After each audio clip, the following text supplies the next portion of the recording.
Bem-vindos às Conversas Abertas na Universidade.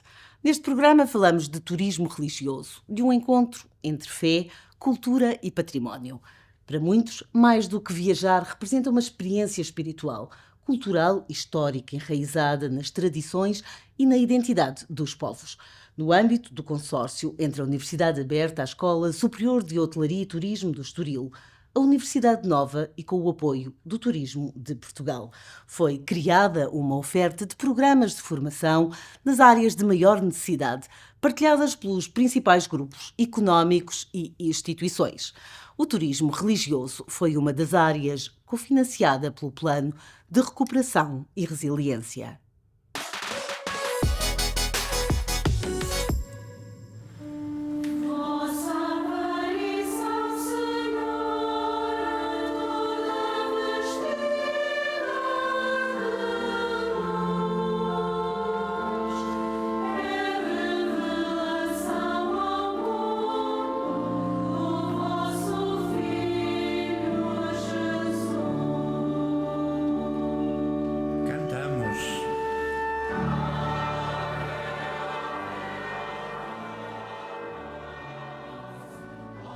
Em busca de fé, de silêncio e de espiritualidade, deslocam-se milhões de turistas em todo o mundo.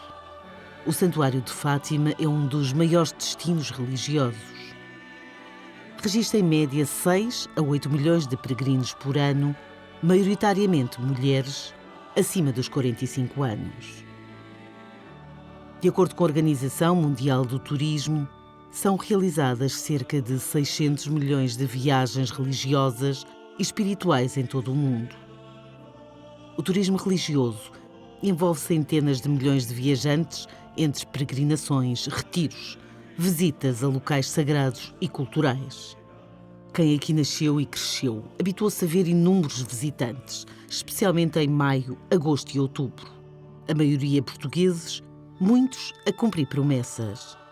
Outros, vindos de Espanha, Itália, Polónia, Brasil, Filipinas e Estados Unidos, para referir só os mais frequentes.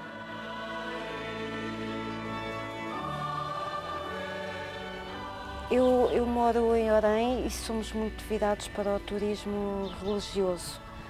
O que eu sei sobre Fátima é sobre a vida e o cotidiano dos pastorinhos e as coisas que eu ouvia dos meus pais e dos meus avós, porque nós somos muito religiosos e sempre vivemos com aquele espírito de gostar dos pastorinhos, de vir a Fátima, pôr uma velinha, ainda hoje eu faço. Licenciada em História, Sandra quis conhecer mais sobre a história das aparições e sobre Fátima como um espaço de culto. Eu gostava muito de trabalhar na parte do museu, descobrir mais coisas sobre como é que era a vida dos pastorinhos e não só aquela parte religiosa.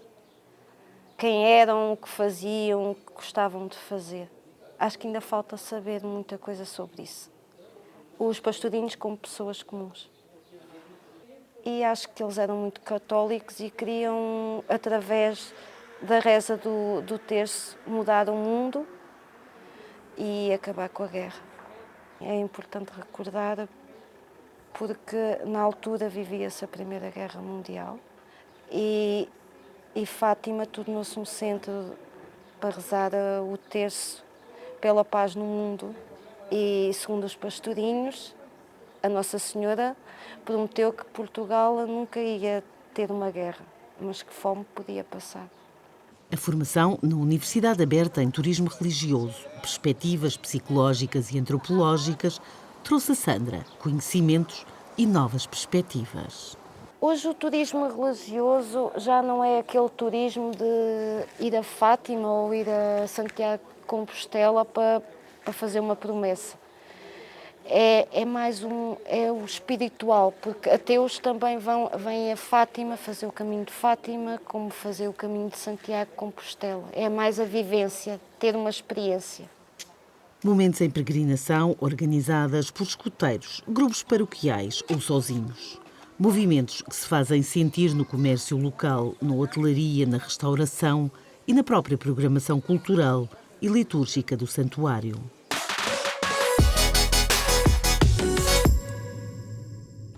Cada passo nestes itinerários conta histórias de devoção, de arte e também de cultura. Os caminhos, cada vez mais percorridos, transformam-se em rotas espirituais para crentes e não crentes, numa procura que é também interior. Na Ilha da Madeira, o turismo religioso é sinónimo de desenvolvimento e de preservação da identidade. É para lá que vamos, onde está Énia Gouveia, guia intérprete, há mais de 18 anos que frequentou 2 microcredenciais sobre turismo religioso. Énia, como é que estas formações vieram ajudá-la como guia? Os turistas de hoje estão diferentes?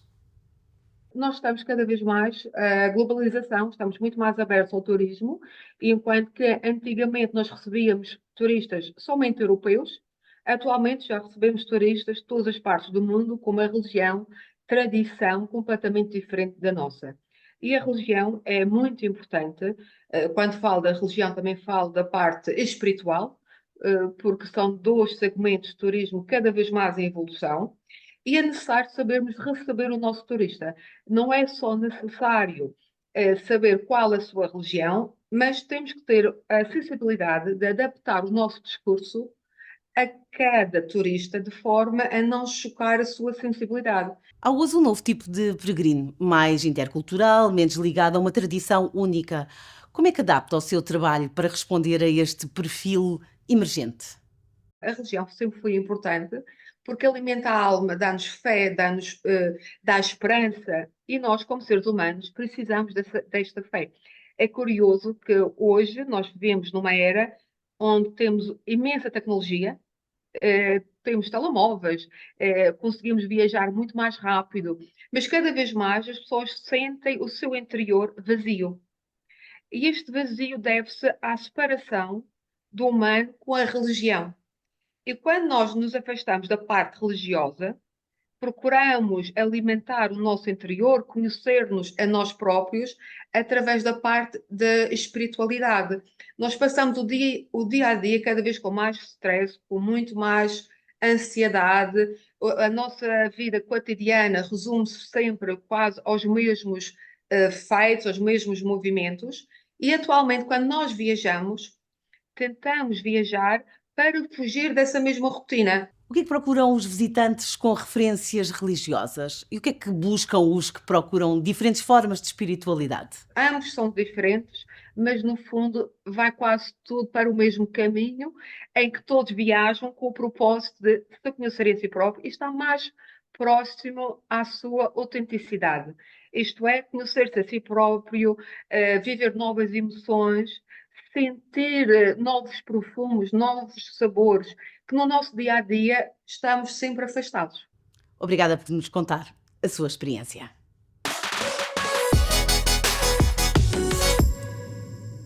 Portugal investe na valorização deste mercado. Moderniza infraestruturas, sinaliza e promove internacionalmente percursos nacionais e através da formação contínua. Aposta na qualificação dos profissionais do turismo. Junta-se agora a nós o professor José Porfírio, coordenador do projeto na Universidade Aberta TIA, Tourism International Academy, a quem eu pergunto como é que surgiu a formação específica para os profissionais que trabalham na área do turismo. Nós temos a noção de que há cerca de 10, 15% do turismo que é feito em Portugal tem motivações de índole espiritual barra religiosa. De facto, aquilo que percebemos é que há um potencial enorme no nosso país, pelo seu património, pela sua história, pela sua tradição, a este nível. Potencial esse que não, no nosso entender, não está devidamente explorado. Não está devidamente explorado porque falta precisamente aqui, no nosso entender, um desenvolvimento daquilo que é a gestão do turismo religioso. O turismo religioso está lá, o património está, as instituições religiosas existem, mas gerir todo este processo é algo que não tem sido feito, na nossa perspectiva, do ponto de vista profissional. A formação pode ajudar Portugal a manter-se na linha da frente No turismo religioso, que tipo de profissionais é que temos que formar hoje para responder aos desafios de amanhã? Encontramos aqui um elenco de módulos de formação que vão desde a história, falar do património, falar daquilo que são as instituições religiosas em Portugal, à própria religião, compreender os mosteiros, compreender as romarias que são feitas no nosso país e que têm muito este impulso, esta motivação religiosa, e o potencial de cada região a este nível. Portanto, história, religião, também a filosofia. um, Cada vez mais o turismo é uma experiência e, portanto, nós temos disciplinas de filosofia, filosofia da viagem, a própria ética e política do turismo religioso, mas também depois, naturalmente, disciplinas da área da gestão e uma disciplina que aglomera, no fundo, tudo isto, que é a disciplina de projeto. Professor, o turismo religioso pode ser um motor de desenvolvimento de território no interior e também ele já envelhecido? De facto, nós temos verdadeiros tesouros que estão abandonados, esquecidos, não estão devidamente trabalhados. E mesmo a nível religioso, há muito património que pode ser devidamente rentabilizado e até restaurado, revisto, formulado, trabalhado, de modo a poder ser efetivamente a alternativa da oferta. E, portanto, é também nesta perspectiva que nós concebemos esta formação e também em parceria com autarquias que têm interesse na promoção deste tipo de turismo. Professor, Portugal tem apostado na internacionalização da sua oferta turística. Em que medida é que o turismo religioso tem sido trabalhado estrategicamente como um produto diferenciado e não apenas como complementar? Até nesta lógica da inclusão e da consideração da diversidade, efetivamente, porque, não obstante, como dizia, sermos um país maioritariamente católico, temos cada vez mais um conjunto de outras religiões que vão estando presentes na nossa sociedade, e como eu dizia também, somos todos seres espirituais, não é? Somos todos criados com um sentido de espiritualidade eh, que tem contornos diferentes de pessoa para pessoa. E compreender isso para promover esta experiência no turismo é muito importante. Ao mesmo tempo, também acho que temos que ter presente que quem faz turismo religioso normalmente não vem sozinho. Muitas vezes vem acompanhado da família. E a família tem pessoas, muitas vezes, de diferentes idades e pessoas com diferentes interesses. Portanto, na gestão de um projeto de turismo religioso, importa contemplar o nosso foco, que é o turista que vem por motivos religiosos, mas também as outras pessoas que podem vir com ele e como é que essas pessoas podem sentir-se bem, não tendo necessariamente que ter a mesma experiência que o turista que vem para fins religiosos. Obrigada, professor, pelo seu contributo.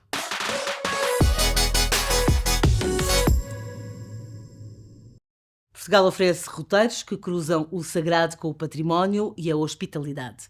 Num tempo em que o turismo procura cada vez mais autenticidade e sentido, o turismo religioso ganha espaço, com impacto na economia local, na revitalização e no reforço da identidade nacional.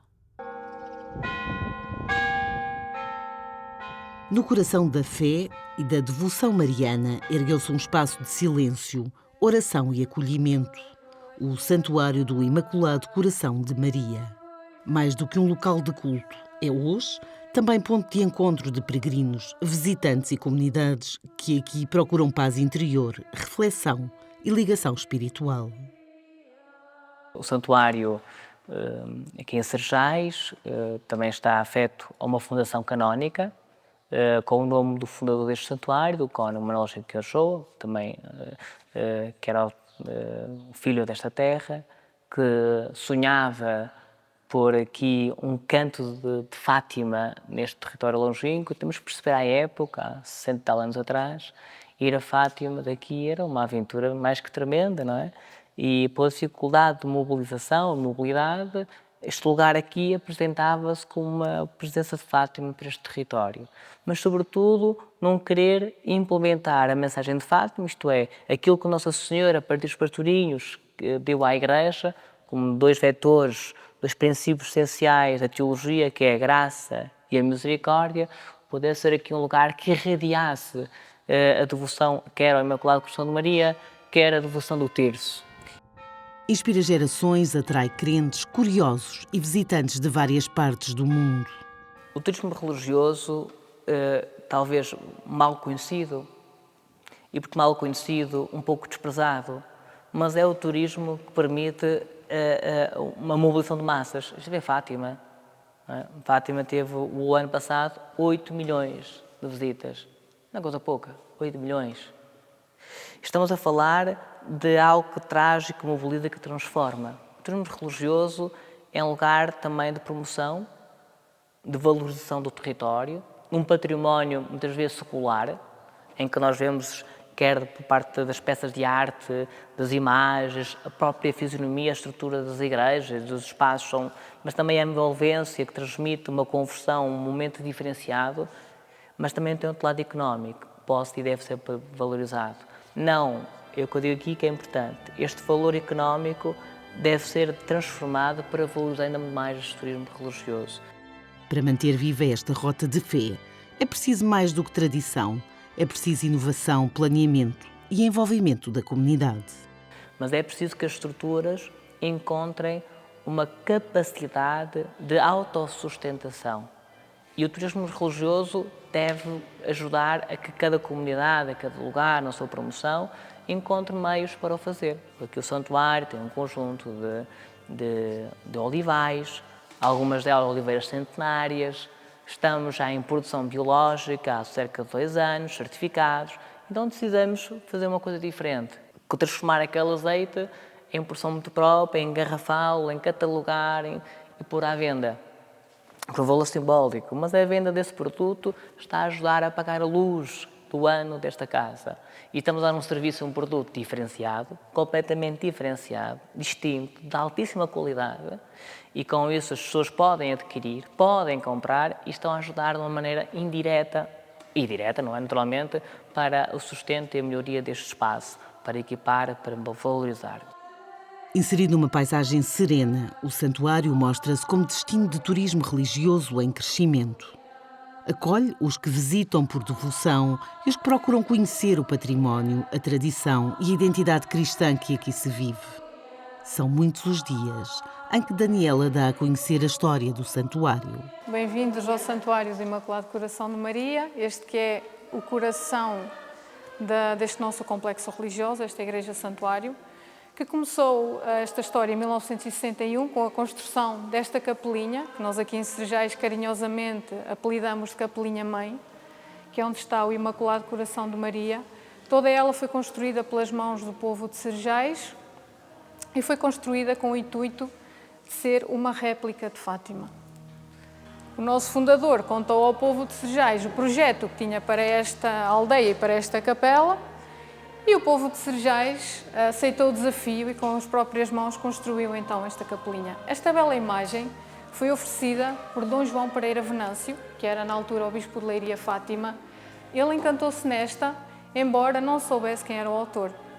Só depois de escolhida é que veio saber que era o autor do Comendador da Freira Tedim, que é o autor da imagem de Nossa Senhora de Fátima que se encontra na Capelinha das Aparições.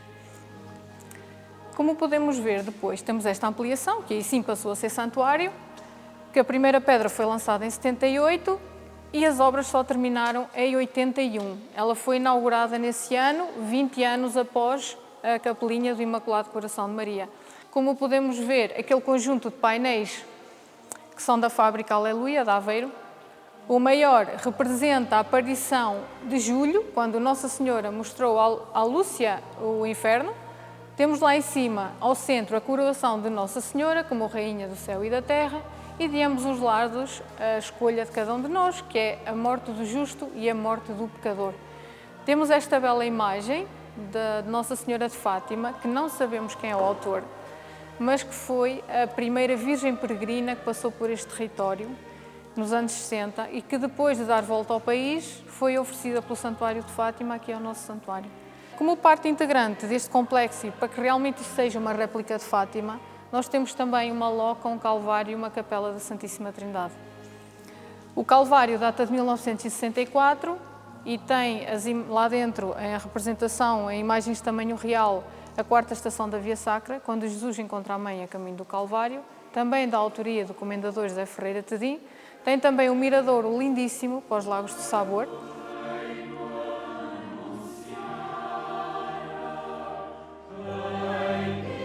E temos também a Capela da Santíssima Trindade, última obra desta fundação, a única que não foi fundada pelo cônego Manuel Joaquim Ochoa, que já tinha falecido há um ano, e que foi construída com o intuito de acolher pequenos grupos, mas também por ser a obra que faltava para completar esta réplica de Fátima, faltava a réplica da Basílica da Santíssima Trindade.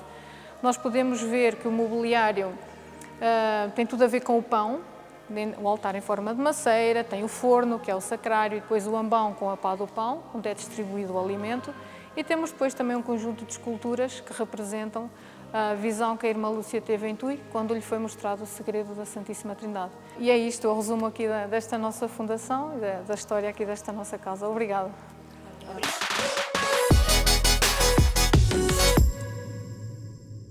Uma visita guiada ao Santuário do Imaculado Coração de Maria, Cerejais, uma das muitas áreas trabalhadas no turismo de Portugal. Connosco está Ana Paula Paes, diretora de formação do Turismo de Portugal, para falar sobre a importância da formação, desafios e estratégias futuras. Obrigada, doutora, por estar connosco.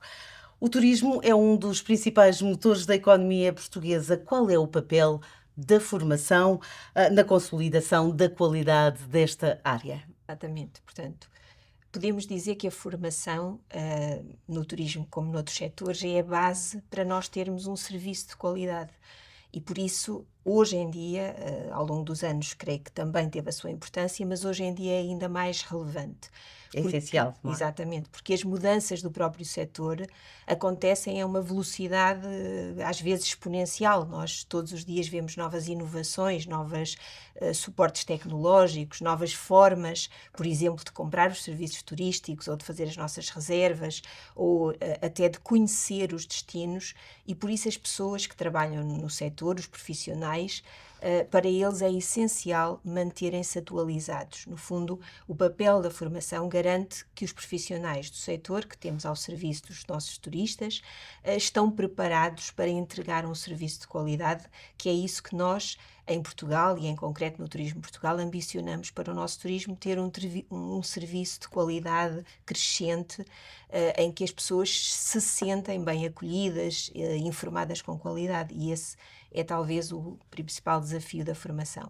Doutora, o Turismo de Portugal tem articulação com as instituições de ensino superior, desenhado e traçado muitas formações. Exatamente. Portanto, nós temos a nossa própria rede de escolas, temos 12 escolas, onde fazemos formação qualificante, formação profissional, formação especializada, mas também para algumas áreas que exigem um conhecimento mais aprofundado e uma especialização de nível superior, nós temos estabelecido parcerias com diversas entidades do ensino superior, temos projetos específicos como o TIA, o Tourism International Academy, temos parcerias com muitas universidades e institutos politécnicos em Portugal, onde desenvolvemos formação pós-graduada e formação especializada em parceria, e toda essa formação procurando responder aos produtos emergentes que temos também no setor.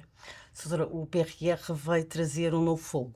Sim, o PRR, sem dúvida, por um lado, potenciar o desenvolvimento, por exemplo, de muitas microcredenciais, uma nova estrutura de oferta. Uma formação contínua. Exatamente, para, no fundo, preparar quem já está no setor, porque, como dissemos há pouco, esta dupla missão, que é qualificar os jovens que vão para o setor, não é? E aí, mas também os outros, não é? Que já estão no terreno. Mas aí, e nós não podemos esquecer que, por exemplo, a nossa maior força de trabalho são pessoas pessoas que estão há muito tempo no setor e que são muito experientes, e temos que adicionar a essa experiência conhecimento novo, precisamente na área por exemplo, na área das tecnologias, na área da sustentabilidade, na área da responsabilidade social, da inclusão.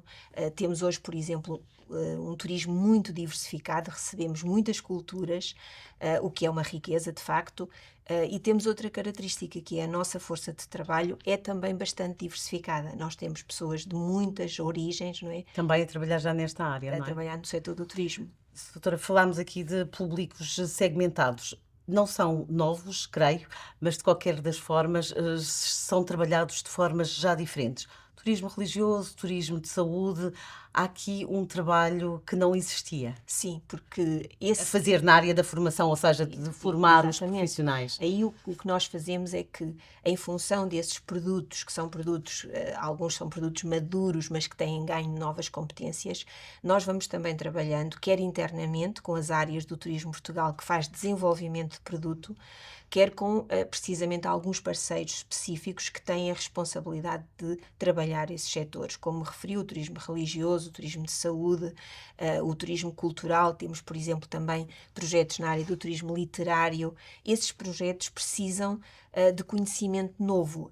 Na verdade, há uma base de trabalho que é o acolhimento, a informação, a experiência turística, que é comum a muitos produtos, mas depois há a especificidade, até porque o turista que nos visita e que vem com essas motivações, ele muitas vezes é uma pessoa informada, precisa, portanto, que quem o acolhe também o seja, tem características específicas, por exemplo, na área do turismo de saúde, não é? Sabemos que as pessoas precisam de cuidados específicos, não só porque vão ter uma parte de intervenção médica, mas porque muitas vezes também, a recuperação, o seu bem-estar, a forma como vão, no fundo, beneficiar não só da parte específica da medicina, mas de todo o seu atendimento de uma forma global. E esse trabalho nós vimos fazendo com ofertas novas, portanto, temos ofertas novas, mais qualificantes, que trabalhamos especificamente nesses setores, muitas delas também em parceria com algumas outras entidades. Que áreas é que são valorizadas Portanto, nesta parte de angariação quase exatamente. de profissionais? Eu acho que nós temos, como sabemos, um crescimento no nosso setor bastante expressivo e precisamos de integração de pessoas quase em todos os setores. Depois há setores novos, né, que precisam de qualificação mais específica, como a área do digital, em que há Essa questão, não é? Ou seja, como é que nós respondemos a esta Exatamente. área? Nós Já há formação para estas áreas específicas? Sim, existe formação, mas há também um trabalho grande para, no fundo, qualificar em áreas que precisam de uma profundidade de qualificação maior, não é? Nós temos toda a área agora da inteligência artificial que vai, obviamente, está a entrar no nosso setor e teremos que a integrar para ter respostas de maior produtividade e de maior qualidade para o cliente. Portanto, aí nós precisamos, no fundo, de formação mais especializada. E aí, por exemplo, a parceria com o ensino superior é também muito importante, porque é uma área em que precisamos de conhecimento tecnológico, precisamos de introduzir, por exemplo, novas áreas na área do marketing e da comunicação, na área da estruturação, por exemplo, na área da gastronomia, da nutrição. Precisamos também de trazer investigação nessa área. Para acrescentar valor, naturalmente. Exatamente. E, portanto, temos áreas mais operacionais, em que a formação pode ser mais acelerada, e áreas mais de um conhecimento mais aprofundado, em que nós precisamos de mais tempo para qualificar as pessoas. Mas é também interessante ver que outras pessoas, por exemplo, da área das tecnologias, do marketing, da área da saúde, estão também a entrar no setor do turismo, precisamente porque ele se torna mais complexo, mais exigente, e, portanto, o turismo não é apenas um veículo de qualificação nas áreas mais clássicas, mas é um compósito, não é, em que temos outras áreas, em que, por exemplo, pessoas dessas áreas encontram soluções, não é, e carreiras bastante mais qualificadas no setor do turismo. Obrigada, doutora, pelos seus esclarecimentos. Obrigada a eu. A formação como investimento mais poderoso para garantir um setor inovador, forte e humanamente qualificado. Portugal tornou-se num dos destinos turísticos mais procurados do mundo. Ficamos hoje por aqui. Fique bem.